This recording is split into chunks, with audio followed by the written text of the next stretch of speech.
Well, welcome back to another episode. This episode is all about Noah's Ark.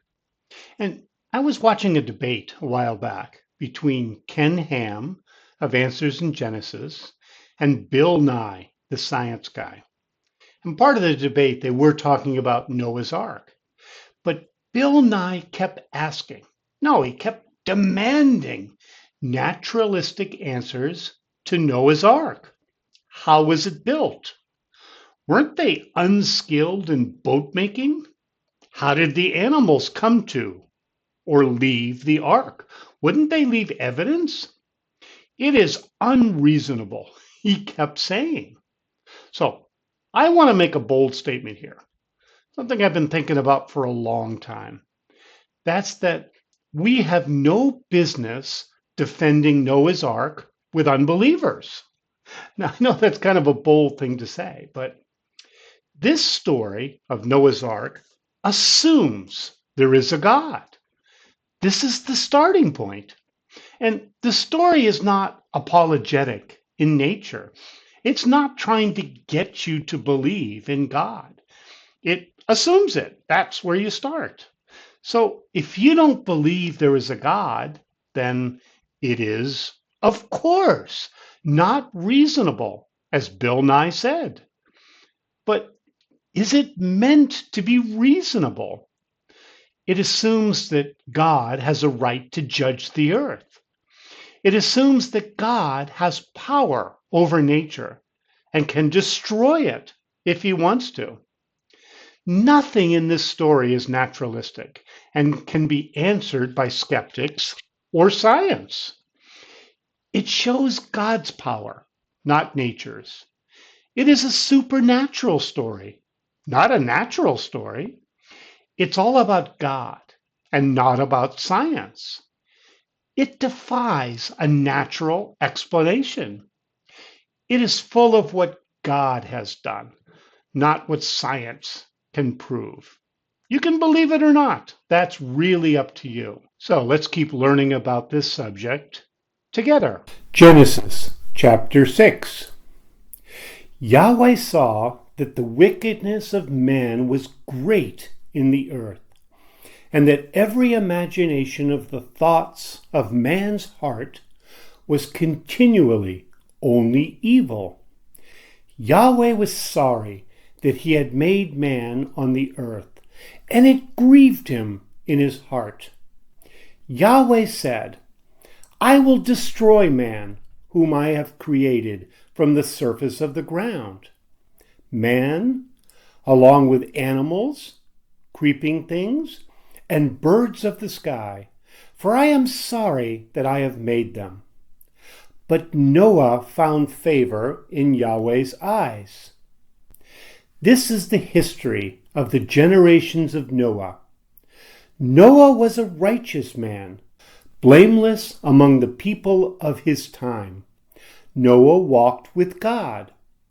Noah became the father of 3 sons, Shem, Ham, and Japheth. The earth was corrupt before God, and the earth was filled with violence. God saw the earth, and saw that it was corrupt, for all flesh had corrupted their way on the earth. God said to Noah, I will bring an end to all flesh, for the earth is filled with violence through them.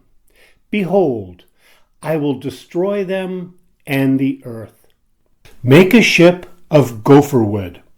You shall make rooms in the ship, and shall seal it inside and outside with pitch.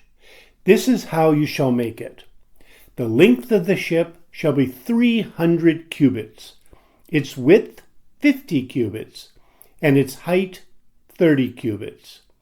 You shall make a roof in the ship, and you shall finish it to a cubit upward. You shall set the door of the ship in its side. You shall make it with lower, second, and third levels. I, even I, will bring the flood of waters on this earth to destroy all flesh, having the breath of life from under the sky. Everything that is in the earth will die. But I will establish my covenant with you. You shall come into the ship, your sons, your wife, and your sons' wives with you. Of every living thing of all flesh, you shall bring 2 of every sort into the ship to keep them alive with you. They shall be male and female. Of the birds, after their kind. Of the livestock, after their kind. Of every creeping thing of the ground, after its kind. 2 of every sort will come to you to keep them alive.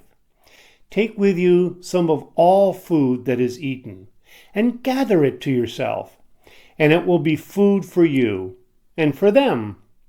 Thus Noah did. He did all that God commanded him. So, what did we learn about Noah's Ark? Well, I think we learned that none of this came by nature. None of this is about science or about verifying it through the scientific method. Let's just look at some of the verbs that God used. Like, why was the earth destroyed in Noah's flood? Was there a naturalistic reason? Well, in Genesis 6:5, Yahweh saw that the wickedness of man was great in the earth. Yahweh was sorry that he had made man on the earth, and it grieved him in his heart.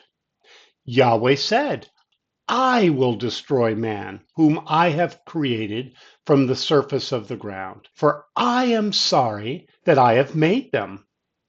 And then down in verse 12, God saw the earth and saw that it was corrupt, for all flesh had corrupted their way on the earth. God said to Noah, I will bring an end to all flesh, for the earth is filled with violence through them. Behold, I will destroy them and the earth. And in 17, even I, will bring the flood of waters on this earth to destroy all flesh, having the breath of life from under the sky. Everything that is in the earth will die. So why was the earth destroyed in Noah's flood?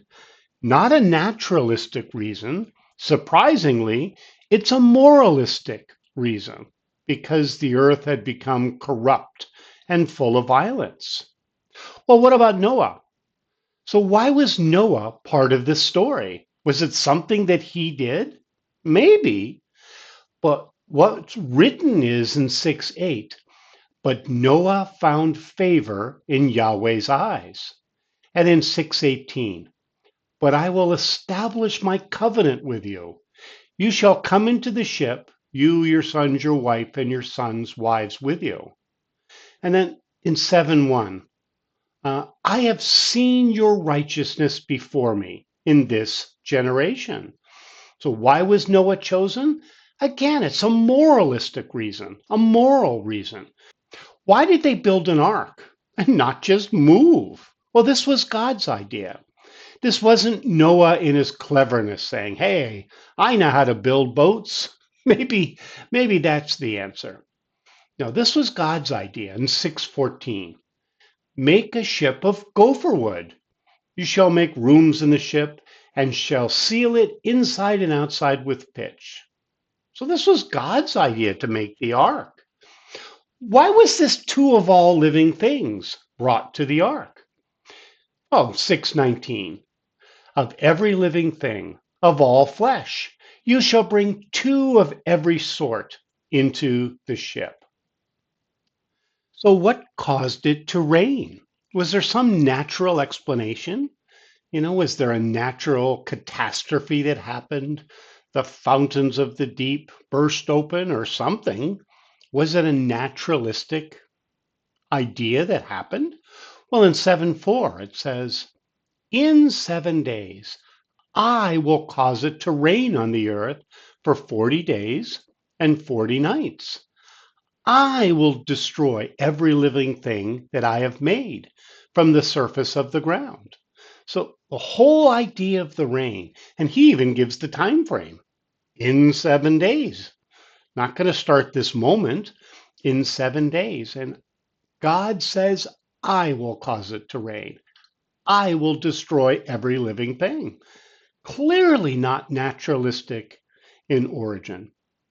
Well, how did the animals get to the ark? This is one thing I heard from people like Richard Dawkins, and Bill Nye, I think, said this too. Well, in 7:9, it says, they went by pairs to Noah into the ship, male and female, as God commanded Noah. So the animals went to Noah. Noah didn't walk around scouring the earth looking for animals for the ark. No, God brought him all the animals. So all these arguments of how did these animals, how did the kangaroo get to Australia after, the ark landed? Or how did they go from Australia to the ark, to the Middle East? This totally gets rid of that whole idea. They went by pairs to Noah. God brought them. How he did it is utterly irrelevant. And he could have just spoken a word and there they were. So this is God. This isn't a natural question. And then it says in 7:16, Yahweh shut him in. So God decided this is when the rain's going to start and this is when you need to enter the ark. Everything is coming from God. Why did the flood stop? Is there a naturalistic reason why the flood water stopped? Well, in 8:1, it says, God remembered Noah. Then God made a wind to pass over the earth. The waters subsided. So it was God who started the flood, and now it's God who ended the flood. It's all about God. How he did it, again, becomes completely irrelevant. He speaks and things happen.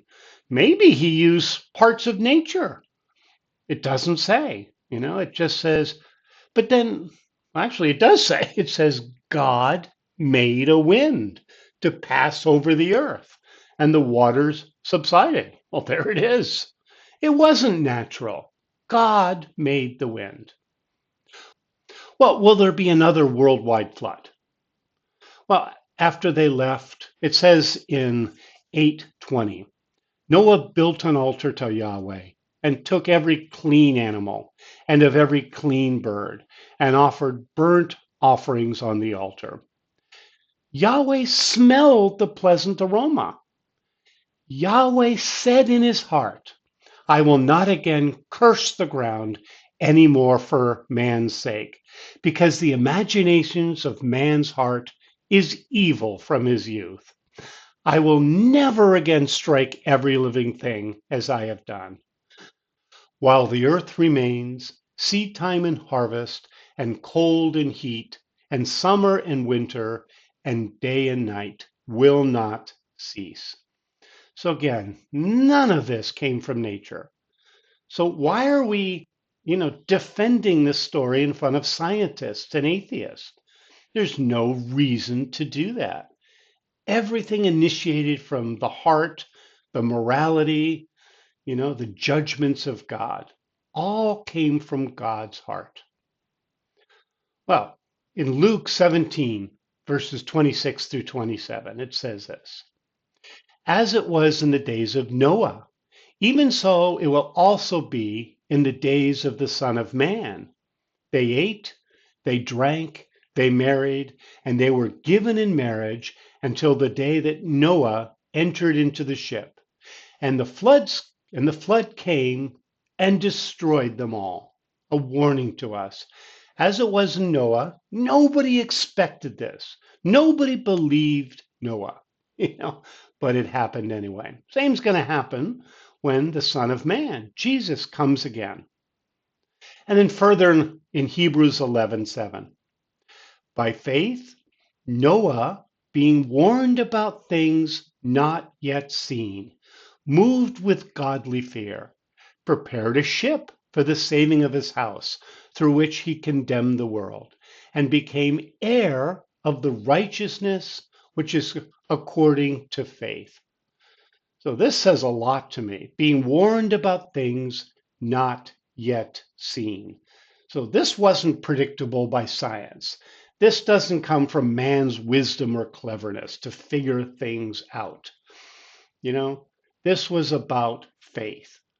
Noah put faith, even though science couldn't prove it at the time, even though we can't explain it from a naturalistic origin, you know, he became heir of the righteousness which is according to faith, warned about things not yet seen. In other words, you could not have predicted this with science. So I go back to my original thesis. This had nothing to do with naturalism. You know, Noah's Ark was the idea of God. And so we have no business defending this story from atheists or even from scientists. It has nothing to do with naturalism or science. Why he did it is what's important because of man's sin. How he did it is completely unimportant. He could have snapped his fingers, said a word, and all this happened. So let's keep learning about God together. So we have our modern expression. This is the expression of biblical proportions. And this means a natural disaster so big that it compares to biblical accounts of devastation. So sometimes we refer to the plagues of Egypt or Noah's flood. So in Genesis 6:17, it says, I, even I, will bring the flood waters on this earth to destroy all flesh having the breath of life from under the sky. Everything that is in the earth will die, of biblical proportions. Anchors aweigh, my boy.